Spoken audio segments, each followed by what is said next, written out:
Jon Moxley just returned to WWE, and the first thing he did was send the most disturbing, most threatening, most absolutely chilling message to Paul Heyman that I have ever heard in professional wrestling. I'm talking about threats that made WWE's legal team nervous. Messages so dark that some networks almost refused to air them. Moxley didn't come back for championships or glory, he came back for blood, specifically Paul Heyman's blood, and the reasons why are going to make your jaw drop. Before you go anywhere, you need to understand that what Moxley said has the potential to change WWE forever, and Paul Heyman might legitimately be scared for his safety right now. Let me paint the picture of how this absolutely insane situation unfolded. Last night's episode of WWE programming ended with what everyone thought was just a normal segment. Paul Heyman was backstage doing an interview about his recent situations with Roman Reigns and Seth Rollins. Everything seemed routine until the lights started flickering. The interviewer looked confused. Paul looked annoyed. And then the video screen behind them started displaying static. Not regular static, this horrifying, distorted static with images flashing through it too quickly to fully process.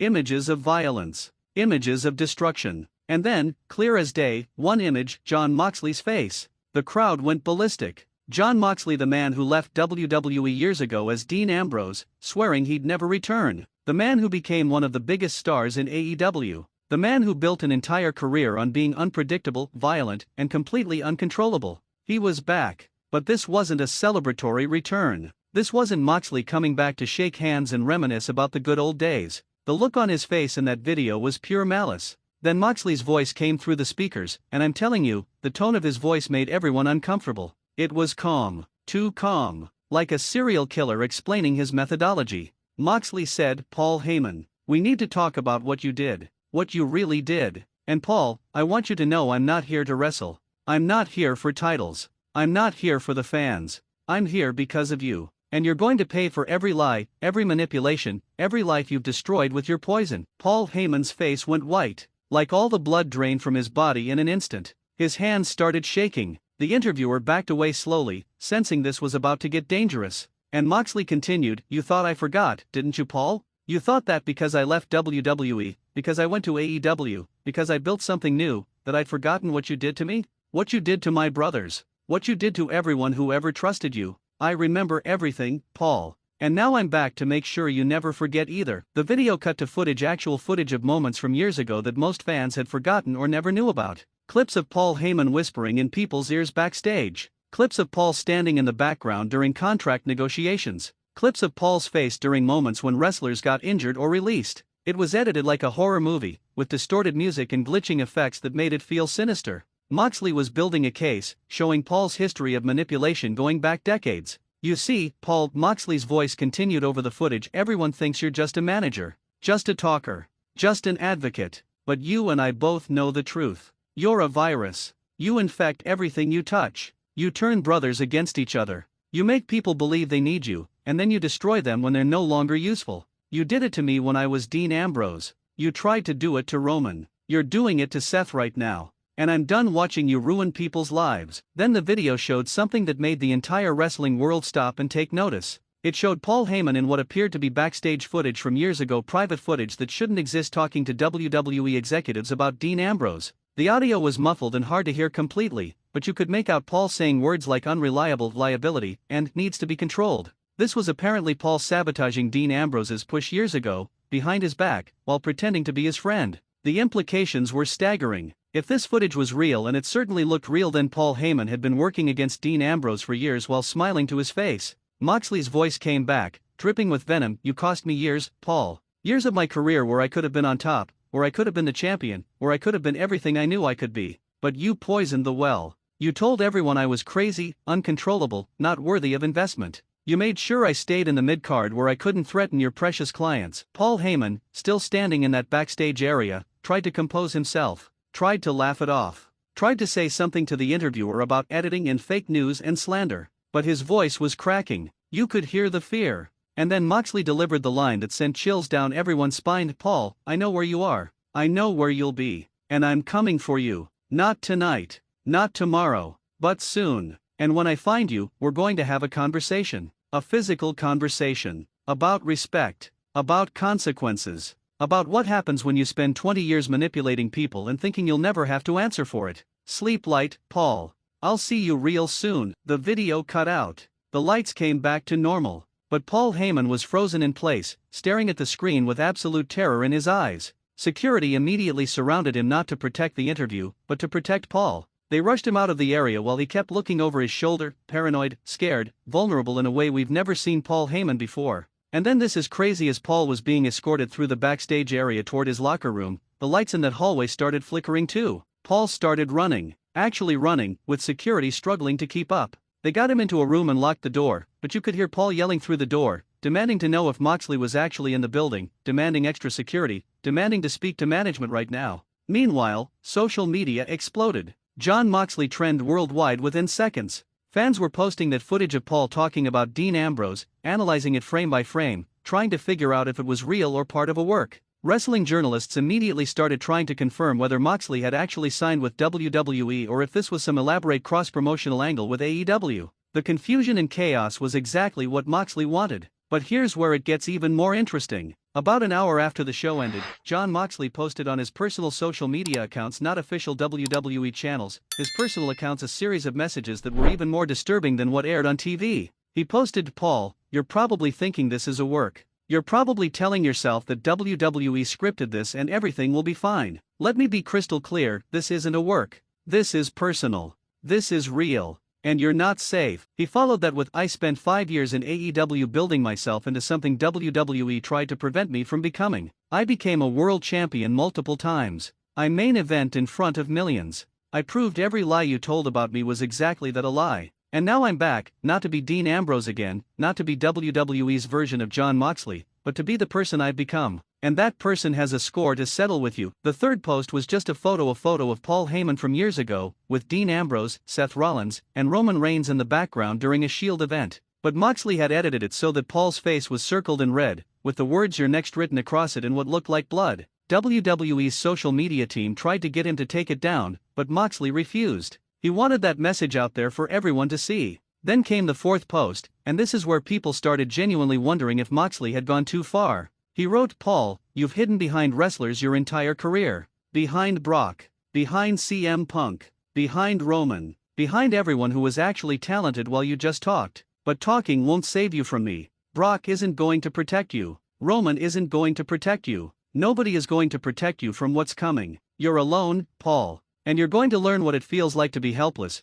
just like you made me feel helpless for years." The wrestling world was divided. Some people thought this was the most intense, realistic storytelling WWE had done in decades. Others were genuinely concerned that Moxley's anger might be too real, that there might be actual personal issues between him and Paul that were now playing out on television. Wrestling journalists were frantically trying to get confirmation from both sides about whether this was scripted or if there was legitimate heat. Dave Meltzer reported that his sources told him Moxley's return was planned and coordinated with WWE, but that Moxley had significant creative freedom over what he said and how he presented himself. Meltzer also noted that there may be real issues between Moxley and Heyman from Moxley's Dean Ambrose days that are being incorporated into this storyline, which would explain why it feels so authentic and intense. Brian Alvarez went even further, saying on his podcast that someone close to the situation told him Moxley specifically requested that Paul Heyman be the focus of his return because Moxley felt Paul had legitimately held him back during his WWE run as Dean Ambrose. Whether that's true or not is hard to confirm, but it adds a whole other layer of complexity to what's happening. Meanwhile, Paul Heyman released his own statement through WWE's official channels, trying to regain some control of the narrative. He said, "Jon Moxley, formerly known as Dean Ambrose, has returned to WWE with a series of accusations that are patently false.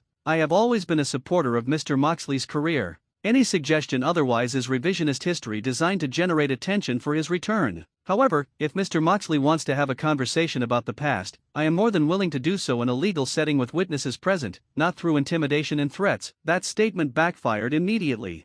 Fans tore it apart, saying Paul sounded scared and defensive. The phrase "legal setting with witnesses" made Paul sound weak, like he was hiding behind lawyers instead of confronting Moxley like a man. Moxley even responded to it, tweeting, "Legal setting? Witnesses? Paul, this isn't a contract negotiation. This isn't a business meeting. This is about accountability. And I'm going to hold you accountable whether you like it or not. See you soon." The power dynamic had completely shifted. Paul, usually the one in control of narratives, was now reacting to Moxley instead of controlling the conversation. The backstage reaction in WWE has been fascinating. Seth Rollins, Moxley's former Shield brother, was asked about the situation and gave a very careful response. He said, "Jon Moxley is one of the most intense, driven people I've ever known. If he says he has issues with Paul Heyman, I believe him. But I also know Jon is smart enough to channel that intensity into something productive. Whatever happens between them, it's going to be must-see television." Seth essentially endorsed Moxley while staying neutral, which is smart given his own complicated history with both men. Roman Reigns' camp has been silent.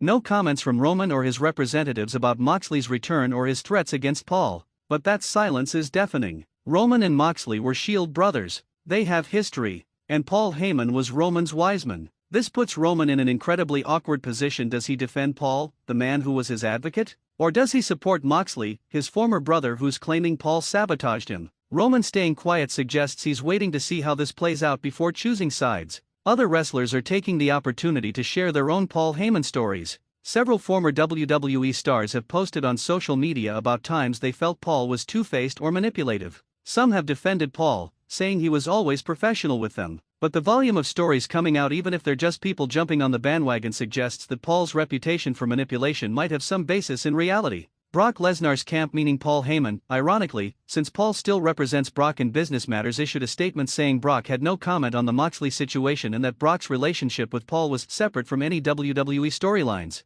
The fact that they felt the need to release that statement shows you how worried they are about Brock getting dragged into this mess. The last thing Paul wants is for Brock to turn on him because of Moxley's accusations. The historical context of Moxley and Heyman's relationship is crucial to understanding why this feels so personal. During Dean Ambrose's run in WWE, Paul Heyman was often the advocate for wrestlers. Dean was feuding with particularly Brock Lesnar. There were multiple storylines where Paul verbally destroyed Dean on the microphone, calling him a lunatic, calling him unreliable, calling him unworthy of main event status. At the time, fans thought it was just good heel work. But now, with Moxley's accusations, those promos take on a darker meaning. Was Paul just playing a character, or was he expressing real feelings about Dean Ambrose? There's also the Shield connection. Paul Heyman's relationship with Roman Reigns drove a wedge between Roman and his Shield brothers. Moxley has talked in interviews about how Paul's influence on Roman changed Roman's entire personality and created friction within their friend group. While Moxley understood it was business, there's clearly lingering resentment about how Paul manipulated those relationships for his own benefit. Then there's the creative control issue.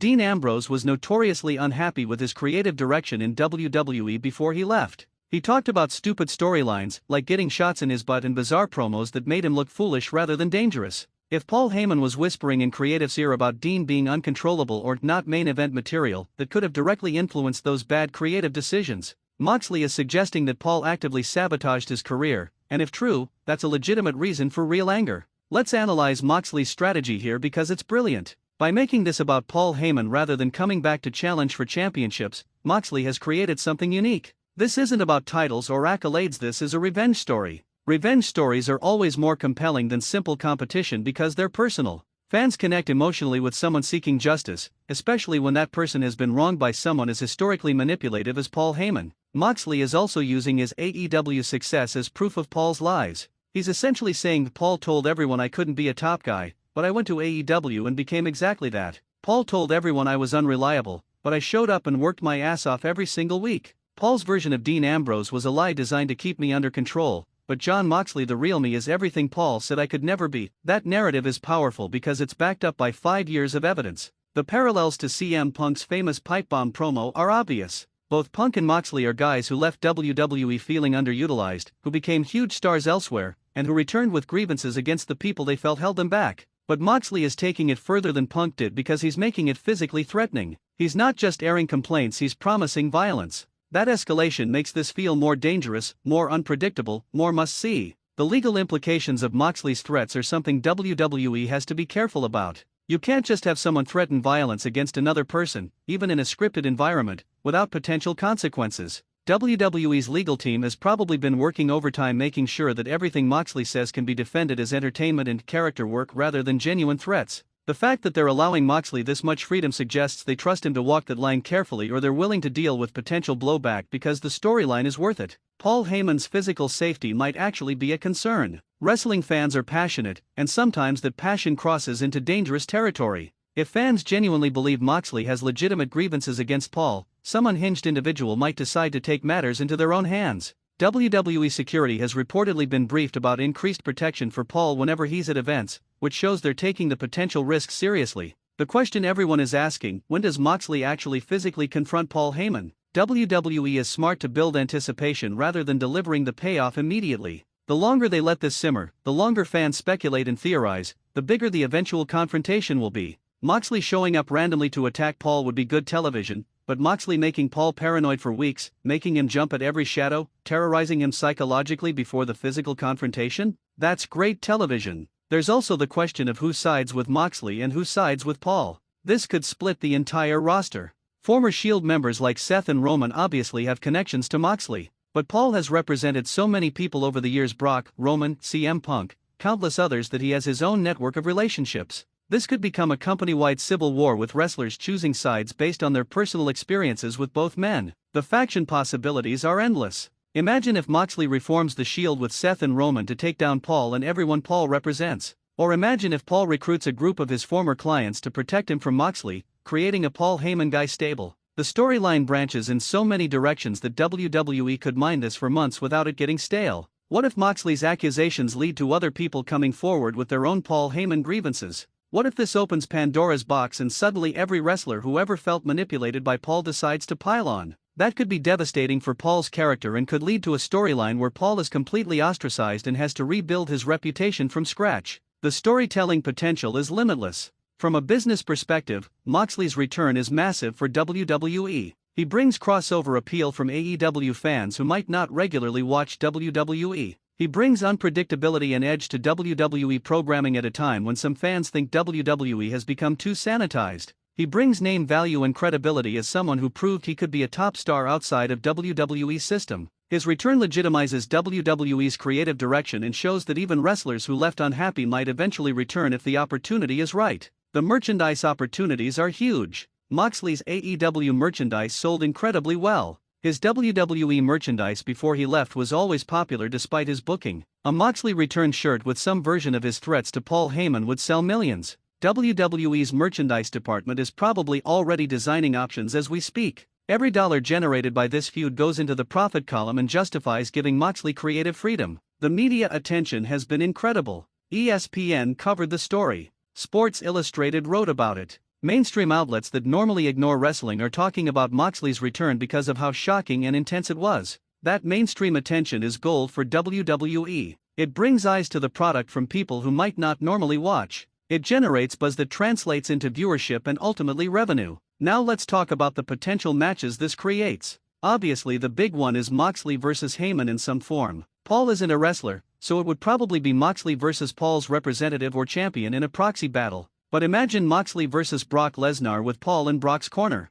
The story of Moxley having to go through Paul's greatest client to get to Paul himself would be incredible. Or Moxley versus Roman Reigns, two former brothers fighting over Paul's influence. The match possibilities are stacked. You could also do a traditional War Games match, Moxley and his allies versus Paul Heyman's representatives. That would allow multiple wrestlers to get involved, create multiple storylines, and give Moxley a big showcase match to prove he belongs in WWE's main event scene. War Games is perfect for blood feuds and personal vendettas, which is exactly what this is. There's also the possibility of a Paul Heyman on a pole match or something similarly gimmicky where Paul is literally suspended above the ring and the winner gets to do whatever they want to Paul. It sounds ridiculous, but it would draw. Fans would pay to see Moxley finally get his hands on Paul after weeks or months of psychological torture. WWE could build an entire pay-per-view around that match. The promo battles between Moxley and Heyman are going to be legendary. Paul Heyman is arguably the greatest talker in wrestling history. Jon Moxley is one of the most intense, believable promos in the business. Putting them in a ring together with microphones is going to create magic. The verbal sparring will be must-see television even before any physical confrontation happens. I expect Paul to initially try his usual tactics: manipulation, lying, gaslighting, trying to turn people against Moxley. But Moxley is too smart for that. He spent years watching Paul work. He knows all of Paul's tricks. The dynamic of Paul's usual manipulation tactics not working on someone who knows him too well will be fascinating television. Eventually Paul will have to admit either explicitly or through his actions that Moxley is right about him. That moment when Paul's facade cracks and we see genuine fear or genuine guilt will be powerful. Paul has always been able to talk his way out of situations, but what happens when talking doesn't work? What happens when someone wants physical retribution and won't be satisfied with words? That vulnerability in Paul will be something we've never seen before. The long-term implications for WWE are massive. If Moxley succeeds in destroying Paul Heyman in storyline, that removes one of WWE's most valuable characters from television, but it also creates opportunities for new characters to fill that void. Maybe someone like LA Knight or Grayson Waller becomes the new loudmouth advocate. Maybe Paul's destruction leads to a new era of WWE where advocates and managers aren't trusted. The ripple effects could change WWE's entire landscape. Alternatively, if Paul somehow survives Moxley's revenge campaign, Paul comes out looking even more legendary. He'll be the guy who withstood Jon Moxley's fury and lived to tell the tale. That would cement Paul as truly untouchable and possibly the greatest character in WWE history. Either outcome creates compelling long-term storytelling. There's also the question of how AEW factors into all this. Tony Khan and AEW have to be watching this situation closely. Moxley was one of AEW's founding pillars. His return to WWE even temporarily could be seen as a blow to AEW's credibility. But if this is a short-term deal and Moxley eventually returns to AEW, it could actually help AEW by showing that their stars are in demand. The politics of this situation between WWE and AEW adds another fascinating layer. Could this lead to actual WWE/AEW cooperation? Probably not, but imagine if Paul Heyman had to flee WWE and showed up in AEW seeking protection from Moxley. Imagine if Moxley chased Paul across company lines. The dream of an interpromotional angle that actually meant something could potentially come out of this. It's unlikely, but the possibility exists. Fan reaction has been overwhelmingly positive. Yes, some people think Moxley's threats went too far, but the majority of fans are thrilled to see this level of intensity and personal stakes in WWE storytelling. They're tired of manufactured feuds over nothing. They're tired of wrestlers fighting just because. They want stories with meaning and emotion. Moxley versus Heyman has both in spades. The rating implications are huge. Whatever show Moxley appears on next is going to do monster ratings. Whatever segment features Moxley confronting Paul is going to be the most watched segment of the night. WWE knows this, which is why they're willing to give Moxley so much creative freedom. His presence equals money, and WWE is all about maximizing revenue. International markets are fascinated by this story. In Japan, where Moxley worked extensively, fans are proud to see him bringing that strong style intensity to WWE. In the UK, fans are comparing this to the great blood feuds of British wrestling history. In Mexico, fans are drawing parallels to the legendary grudge matches of Lucha Libre. This story has universal appeal that transcends cultural boundaries. Corporate sponsors might be slightly nervous about the violence and threats, but they also recognize that controversy creates attention. As long as WWE doesn't cross certain lines, sponsors will probably accept this because it's driving engagement and viewership. The key is balancing edge with responsibility, and WWE has gotten better at that over the years. So where does this leave us? Jon Moxley is back in WWE with a vengeance. Paul Heyman is terrified and paranoid. The entire wrestling world is watching to see what happens next. Moxley has vowed retribution for years of manipulation and career sabotage. Paul is trying to defend himself while also preparing for a physical confrontation he knows is coming.